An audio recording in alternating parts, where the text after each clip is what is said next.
Luke Cage is back. He's being called Malcolm X, Barack Obama, and MLK rolled in one. He's taking selfies. He's a celebrity. But that doesn't mean that the wheel of crime is stopping. More criminals have been released from Seagate Prison. Someone new was selling heroin on the streets and named the product Luke Cage. At this moment, he's trying to get to the bottom of it. Mariah and Shays are looking to go legal. Mariah wants to sell her guns and leave the criminal underworld. Misty is depressed and feeling unworthy as she's trying to adjust to life without a right arm. Claire is worried that Luke's persona has become too big. She has an ugly feeling that someone, somewhere, is going to find a way to hurt him. Mariah remains the queen pin. She's always playing chess. She has the community wrapped around her finger. She can practically talk anybody into doing anything. On the one hand, she's providing free healthcare services for young black women. And on the other hand, she's hurting the black community at the same time by funneling firearms in and out of its borders. Mariah, like many great villains, has good intentions wrapped in twisted methods. The one thing I was worried about though was how would the show hold up long term without Cottonmouth being the main villain. I just felt like the tandem of Cottonmouth and Mariah was a cornerstone of that first season. Mariah running the political front and Cottonmouth running the streets. Their family history and internal power struggle made amazing television. So the character of Shays has stepped up and become like her business partner / muscle. And this is my thing. I understand that Black Mariah is a cougar. You know what I mean? She gotta get her yeah, and that's cool.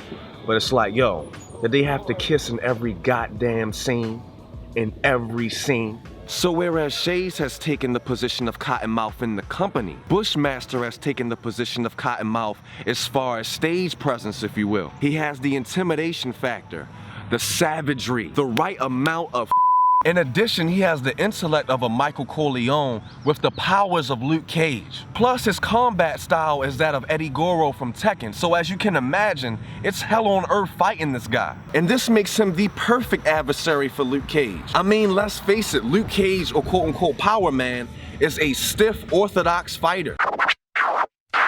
Harlem, just like Hell's Kitchen, just like Gotham City, just like Westeros, is a character. And all of these players on the chessboard are bound to it. And if you listen, you'll hear some of the characters even personify Harlem. You'll hear Mariah say, he, she, it. Even listening to Bushmaster, he says that Harlem has a heart and a soul. Everybody wants to control it, protect it, or extort it. And it's all ego, just like the rap game. Everybody wants to be king, everybody wants to be remembered, and everybody wants to leave a legacy.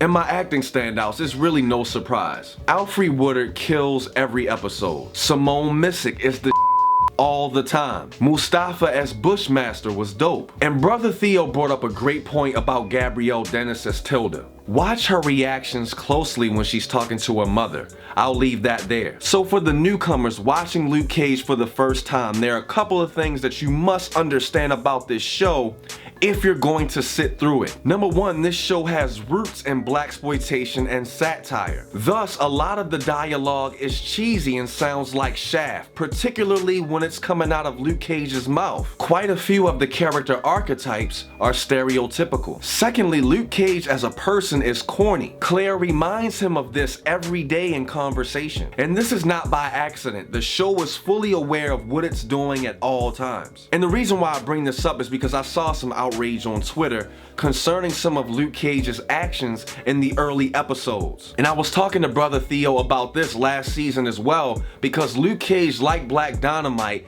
is making fun of blaxploitation within the frame of 2018. It's not saying, oh, it's 2018, we need to blaze a new trail for blaxploitation. No, this is all satire, it's all in good fun. The crown would be if the show actually thought that Luke Cage dabbing in front of a camera was groundbreaking or innovative. That part had me in tears. My absolute favorite addition to this show is that when Luke Cage wants to knock somebody out, he open palm slaps them on the back of the head. Moving on to the art now, it was cool how in the first season, the picture that symbolized who Cottonmouth was to Harlem was the picture of Biggie wearing the crown. Now with Mariah in the forefront, the portrait that represents her is Basquiat's Red Kings. According to EveryPainterPaintsHimself.com, the king on the left is Basquiat. In the 4 empty spaces he wrote, BQS to dignify his name. The king on the right, shown as a skull, is Picasso. Basquiat is placing himself next to one of his idols, saying that he is next up to be the greatest. In reference to Mariah, she is the king on the left, and the one on the right is Mama Mabel,